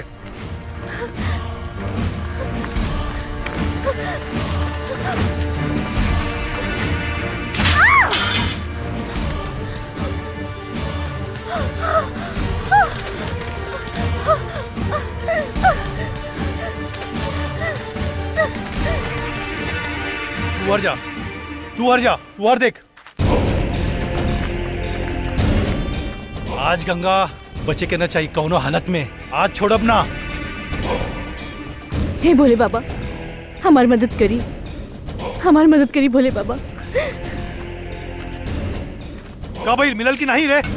देख वार ढूंढ लो के ठीक से। आज कौनो भी हाल में गंगा बचे के ना चाहिए। ढूंढा सब ढूंढा। अरे का भइल रे? अरे का भइल एकरा के रे? अरे सब देखा का भइल रे के रे?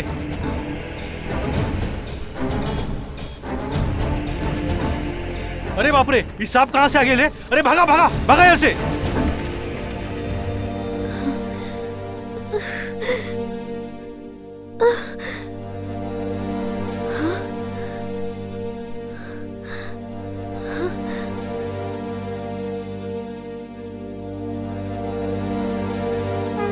हे भगवान,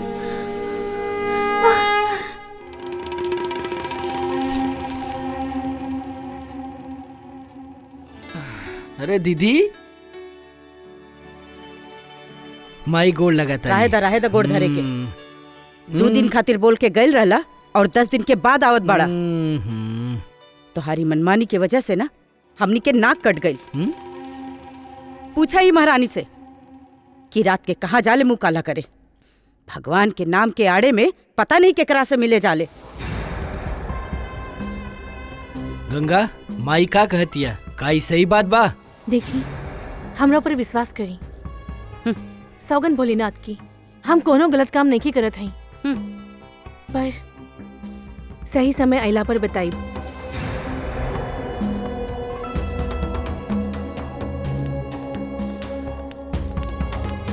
अरे माई, तू गंगा पे झूठे ही शक करेलो। हम जानत नहीं कि कबो गलत काम ना कह सकेले। अरे सूरज, तोके माई पे भरोसा नहीं है ना? तो आज सोमवार है, आज के राती देखिए गंगा कहाँ जाले।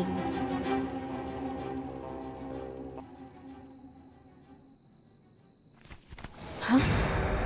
गंगा जी सूझ जा। जी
आ गइलू? हाँ? करे आइलू मुंह काला? अम्मा जी, रात भर घूमलू, बुला सुने ना। ए सूरज, ना आवा देखा आज अपने सती सावित्री पत्नी के। हम कहत बानी ना, चला। कोई बात नहीं की। हाँ छोड़ी, हमारी बात सुनी। सूरज, हमार घर के मान मर्यादा मिट्टी में मिला देलू। तू ठीक ना कर तू गंगा। सूरज के बुला। सही बोल। आवा दा सूरज। कहाँ से आवती है इतना रात के? आवा देखा देखा अपने सती सावित्री पत्नी के। आधी रात के कहाँ से कांड कई के आवत हई? पूछा। गंगा, तू काहे हमरा के नीचा दिखाओ पे तुलल बारू? अरे तोहार इज्जत बचाओ खातिर हम अपना परिवार के खिलाफ गईनी, तोहरा से शादी कईनी। माई सही कहतिया। तोरा पास एकर जवाब है? बोला जवाब है ना? भैया, ये तू का कहत बा? भौजी देवी जैसन पवित्र है, तो माई के बात पे भरोसा करत हवा? ये बात बिल्कुल बर्दाश्त से बाहर बा। ई खाली दहेज के लोभी बिया, दहेज के लोभी। बदतमीज कहीं का। इतना बड़ हो गई तू कि एकरा सामने हमार बेइज्जती कर रहल बाड़े। लात बाड़े के दुश्मन। ई भाई हा?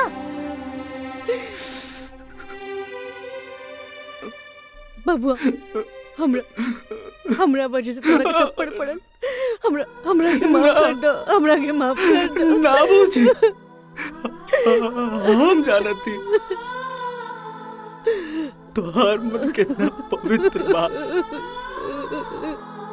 भौजी तेरे साथ क्यों रहे ना रहे, लेकिन हम तुम्हारा साथ बानी, हम तुम्हारा साथ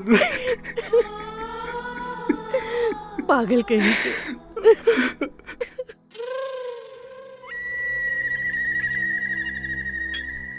ला शेरा, जय निर्मोही बाबा।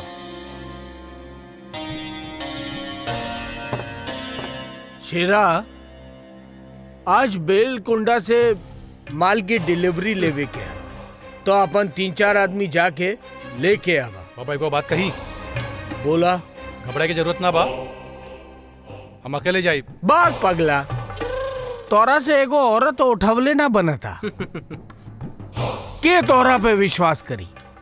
एक काम करा, गंगा के पति सूरज के उठाला, तो गंगा हमार हाथ के कठपुतली बन जाए। का गंगा गंगा के रट लगौले रहिला, रउआ के पता बना कि हम रउआ लइका के माई बने वाला बानी।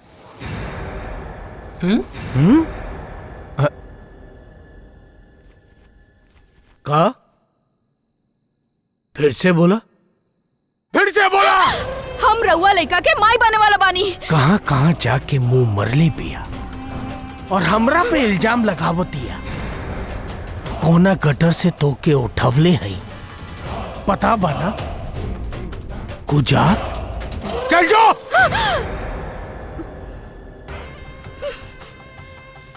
शेरा। हाँ बाबा। जंगल वाले फार्म हाउस के पीछे जहाँ एकरा पति के मार के तू जहाँ गड़ले रहला, बिगाड़ दो। पापी कहीं के अत्याचारी, हम अगर अपन ही मुंह खोल देनी ना, तो तोरा के पूरा जीवन जेल में बितावे के पड़ी। तू हमरा के जेल भेजो। शेरा, लेके जाओ। चल। बाबा, ये का कहीं नहीं रहुआ। चुप। ते हमके सिखाइबे, औकात में रहा पगला।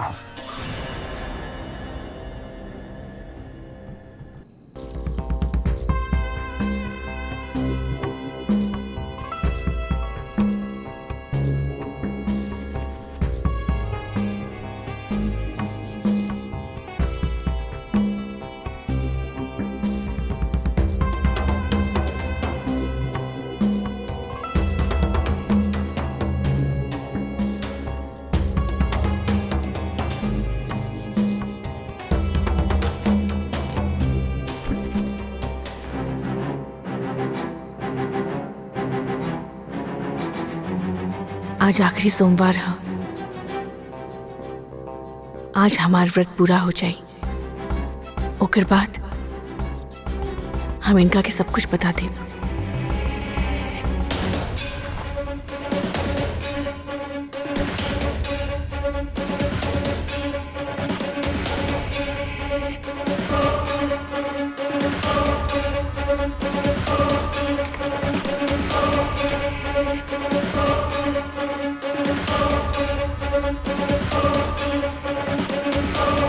फिर गई। देख लेला ना बेटा, हमार बात पे विश्वास तो ना रहे तोरा के। अब अपना आँखी से देख ला कहाँ जा रहल बा। माई, हमरा के माफ कह दे। हम तोरे बात पे विश्वास ना कहने, लेकिन आज गंगा की आखिरी रात रही।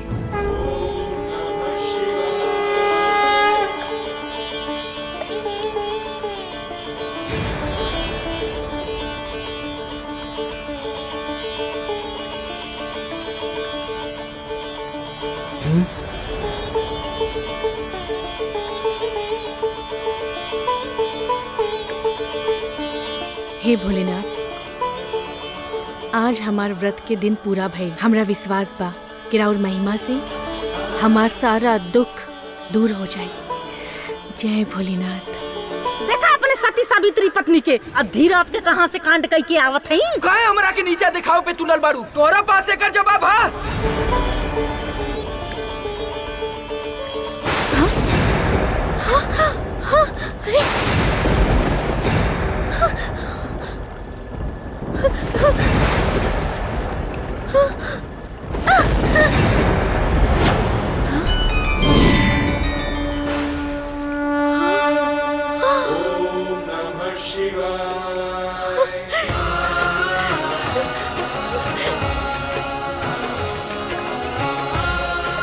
गंगा, हम तोहरे तपस्या से बहुत प्रसन्न बानी। बहुत कम लोग होलन जो ई तपस्या के पवित्र मन से पूरा कर पावलन।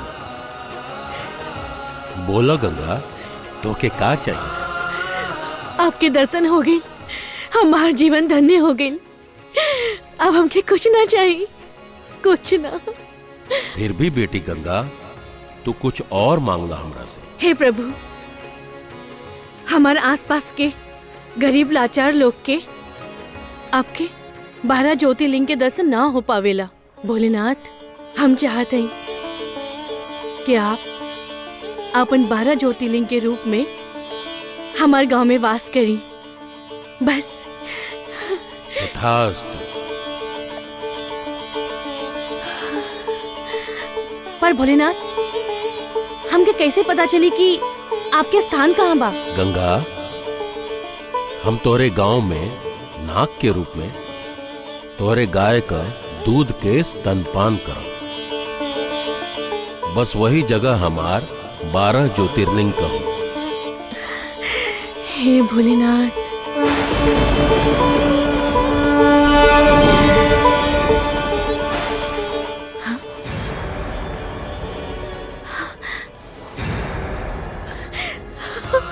हे भगवान, हम जाके इनका के बताई, हम जाके इनका के बताई, इनका के सब बताई।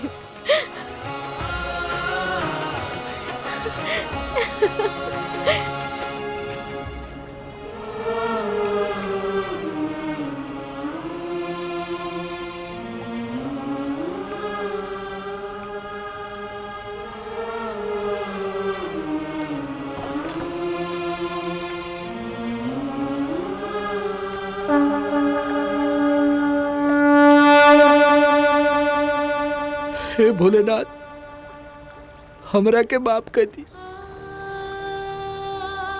हम गंगा जैसन पवित्र औरत के गलत समझनी। हमरा से बहुत बड़ गलती हो गई भगवान। हम गंगा पे शक कैली। हमरा के मालूम ना रहे कि हमार गंगा इतना बड़ काम करिए। ये हम कब्बो ना सोचले रहनी। हमरा के माफ कर दी भगवान।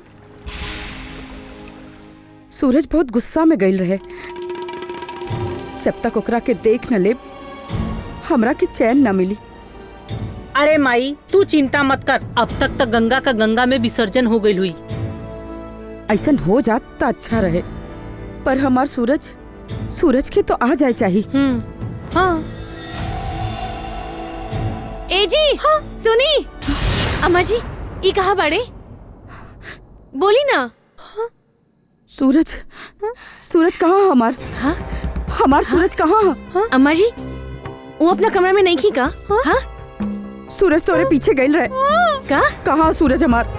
बतावा। बोला सूरज कहाँ हमार? अम्मा जी, इधर सूरज। हाँ?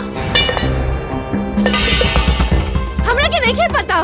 बताओ ना सूरज कहाँ गई? माई, हे माई, कहाँ गई हमार सूरज? कैसे आती रहे? अरे माई, चुप है। का भाई? तू तरफदारी करत है। ये देख एकरा के हमार सूरज के खा गई। हमार सूरज के खा गई। हमरे भौजी पे इतना बड़ा इल्जाम मत लगाओ। हमरे भौजी को कोनो कसूर ना हो सकेला। भौजी कैले रहना। हमनी पे विश्वास नहीं के कहत हो के? हमरा के कुछ नहीं के पता अम्मा जी। कुछ नहीं के पता। पता तो केकरा के पता? हमार सूरज कहाँ? अरे माई सुन, तोने चिंता मत कर। हम जाती भैया खोज के लेके आइले। तोने धैर्य रखा। हम जाते। हाँ, हम जाती। हमार सूरज। हमरा के नहीं के मालूम अम्मा जी। हमार विश्वास करी। छोड़ी हमके। छोड़ी हमके। अम्मा जी।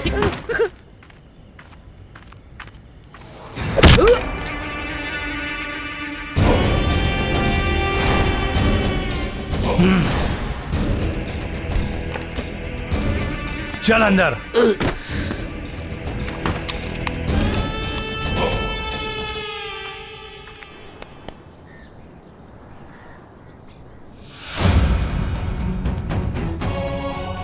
अरे दैया, इता गैया के सांप काटा था।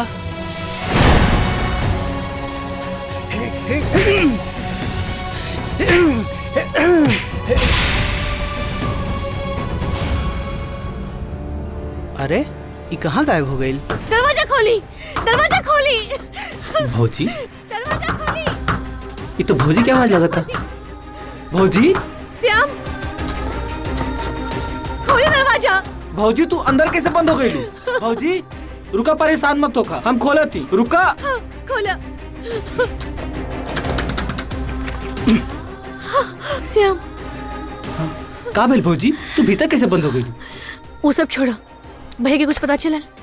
भौजी भैया के बहुत खोजली लेकिन कोनो पता ना चला। लेकिन तू चिंता मत करा, हम है नू, भैया के कुछ ना हुई। ए चाची, चाची, श्याम भैया, ए श्याम भैया, हे श्याम भैया, हम बताते ओ गैया का भेल बोलबे? हम आपके गाय चरावत रहनी और एगो काला नाग गाय के थन में मुंह लगावत रहे और हम डंडा खींच के मरली, खून गिरल, पता ना कहाँ सांप गायब हो गई। अरे किसना, ये तू का कही देलो? हाँ, अरे भौजी हम तो गाय के बचैली है, कुछ गलत कर देली का? अरे किसना, वो साक्षात भोलेनाथ रहलन। भोलेनाथ? ठीक है तजो, भौजी चलो। हाँ। चल डायन, माई आज से तोरी घर में खेल खत्म। माई तू का करत तू? भौजी साक्षात देवी है, देवी। देवी है देवी, यह देवी हमारे भाई के खा गई। अम्मा जी हमारी बात तो सुनी। चल डायन, माई घर में ना रहे करो। ना माई तू गलत कर। देख श्याम, बीच में मत पड़े, अगर तू बीच में आइले ना तो हमार मुंह देखबे। माई, चल माई, माई।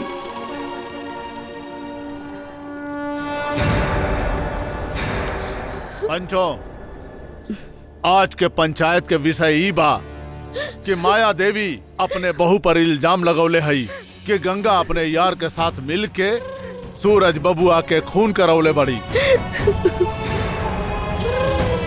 सरपंच जी ये कुछ झूठ बोलत बाड़ी, हमार भौजी तो गंगा नियन पवित्र बाड़ी। चुप रहा, ये तोहरे माई के लांछन लगावल हा, एकरे बीच में मत आवा। गंगा तोहके कुछ कहे के हा तो साफ साफ बतावा ताकि ओकर उचित फैसला हो। सरपंच जी, भोले बाबा साक्षी बाड़े, हम कोनो गलत काम नहीं की कैली। हमरे बिया के बाद 5 साल बीत गए।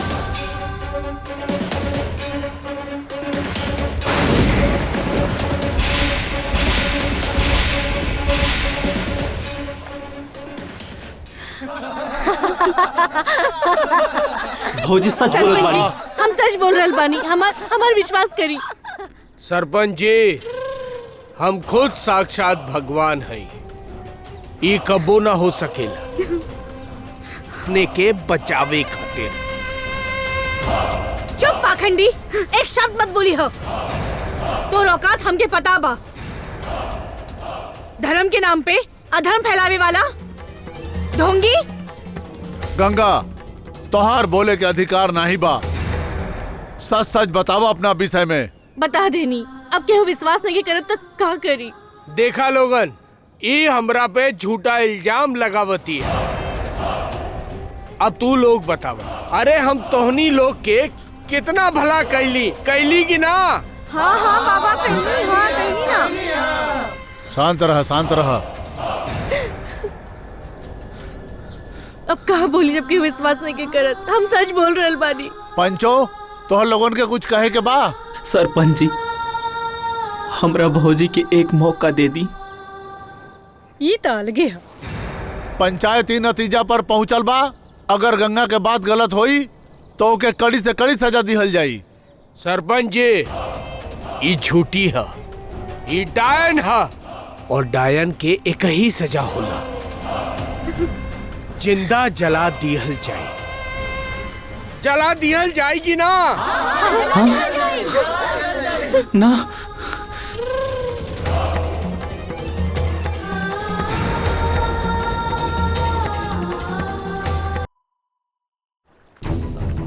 खोदा भैया जी, एजे खून मिलल बा। अम्मा जी, एजा मिली शिवलिंग, तनी खोदा और खोदा।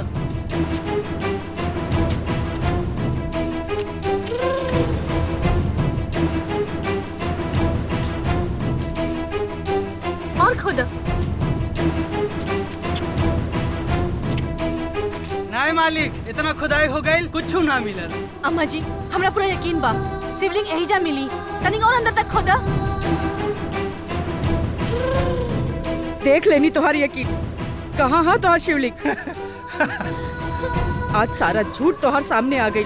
ना अम्मा जी। सरपंच जी, बस बहुत हो गई। हमरा बेटा के खा गईली, दी एकरा के सजा। हे भोलेनाथ, हमारी मदद करी। भोलेनाथ, हमारी मदद करी। शेरा, चल चल छोड़। भी तो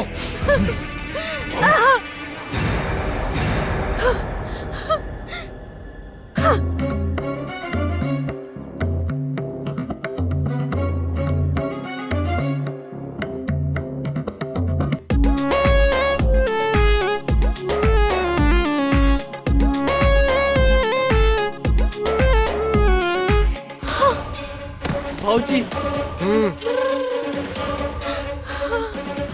चल उठ उठ चल। छोड़ा हमके, छोड़ा हमके, छोड़ दो हमके। श्याम, छोड़ा हमके। ना ना, अब देख तुम्हार का हालत है गंगा। छोड़ दे भाई। माई छोड़ दे।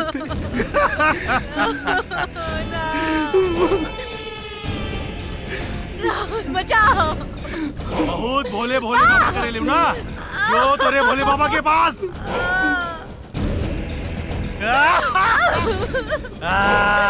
आज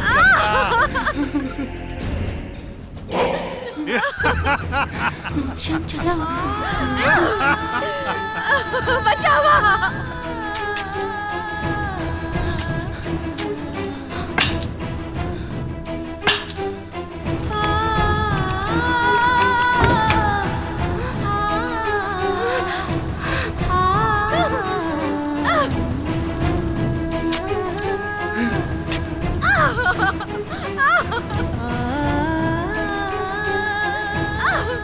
भाऊजी,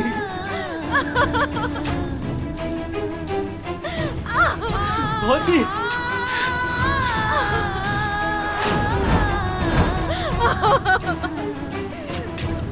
हे भोलेनाथ,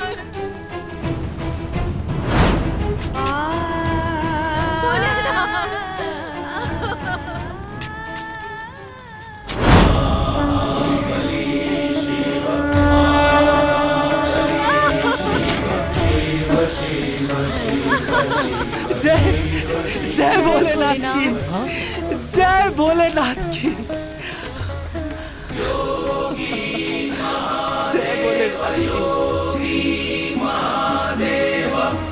जय भोलेनाथ की। सूरज, हमार बेटा। शेरा, रुक बुढ़ियो। माई,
सूरज, भाऊजी, श्याम,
भौजी, दीदी, माई, भगवान भोलेनाथ के दर्शन हो गए। अरे शिवलिंग प्रकट हो गई भौजी, शिवलिंग प्रकट हो गई।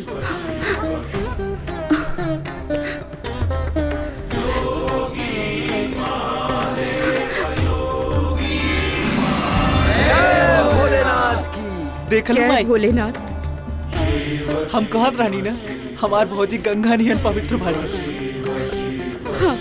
इनका साक्षात प्रमाण देख ला।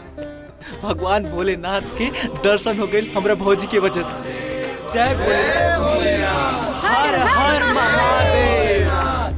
हर हर हर महादेव। हर हर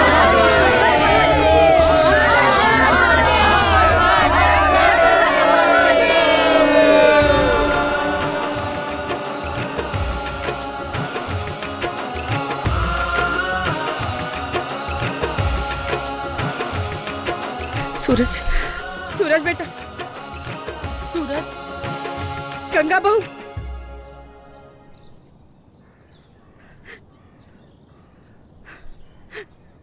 कहाँ जात बाड़ा बेटा? घर छोड़ के। तू तो देख ललू न माई, तोरा वजह से गंगा के कितना परेशानी झेले के पड़ल। अब ये घर में हमनी के ना रहो।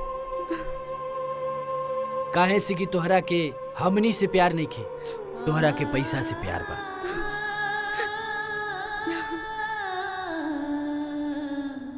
हम हो जाता नहीं माई। तू अपनी धन दौलत प्रॉपर्टी लेके राज कर। हम अपन भैया श्री राम के साथे जाते, कहे से कि जहाँ राम रहेले वहीं लक्ष्मण रहेले। गंगा बहू, हमरा के अम्मा माफ जी, कर दे। अम्मा जी ना, हमसे गलती हो गई, हमरा के माफ कर दे। हम धन दौलत के लालच में इतना अंधी हो गई कि अपना घर के लक्ष्मी के ना पहचान पौली।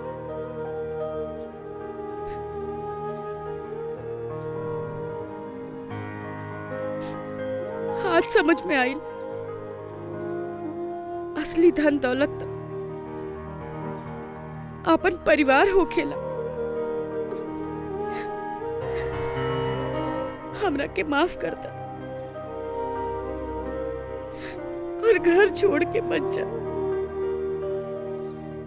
मत जा। भीख मांग रहल बानी, मत जा बहू। अपना माई के छोड़ के मत जा।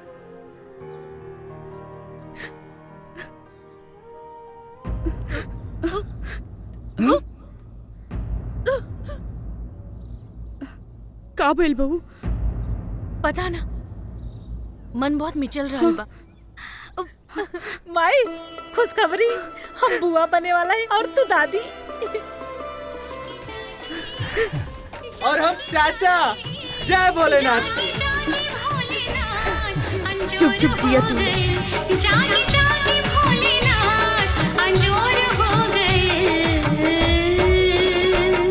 आपन पसंदीदा फिल्म देखे खातिर डाउनलोड करी दंगल प्ले ऐप।